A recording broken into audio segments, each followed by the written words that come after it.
So this Genius Act is extremely significant because the majority of stablecoin today are US dollar backed, and thereby having clarity from the US regulators and policymakers becomes very important. If you are going to use a stablecoin that's US dollar backed, then naturally you want to understand how it plays into the overall monetary policy and also how it plays into the overall regulatory environment. So from a US perspective, it's already quite significant. Now, why it's also significant for the global community? Well, the rest of the world is essentially has been waiting for the US to bring more clarity to crypto assets, including stablecoin, right?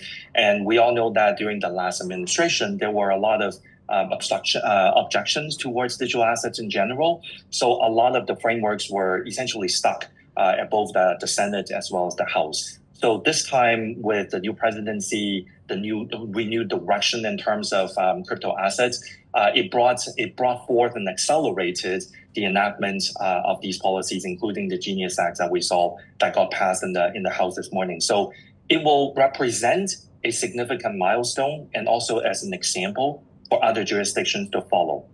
And this is quite important. It is very positive. Clarity is important. Crypto does not want to continue to live in a place where it feels very gray, it feels very scammy, and it feels like it's unregulated.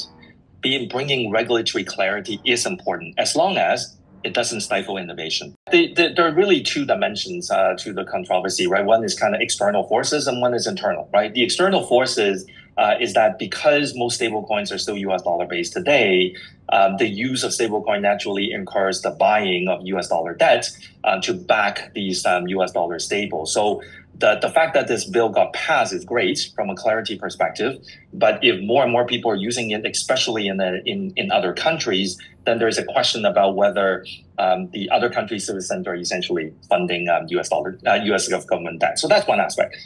The other aspect is obviously the Trump family and his organization have also issued announcement that they intend to do their own US dollar stablecoin.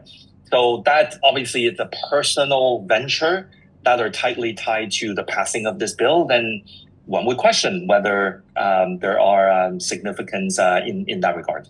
The next question is the bill clearly indicates that there will be issuance at the state level and there will also be issuance at the federal level.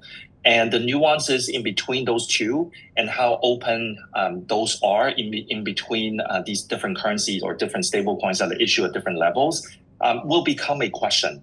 The other questions you really think about is what about the offshore dollar? What if someone were to issue a US dollar stable coin offshore outside of the US? How would that be governed?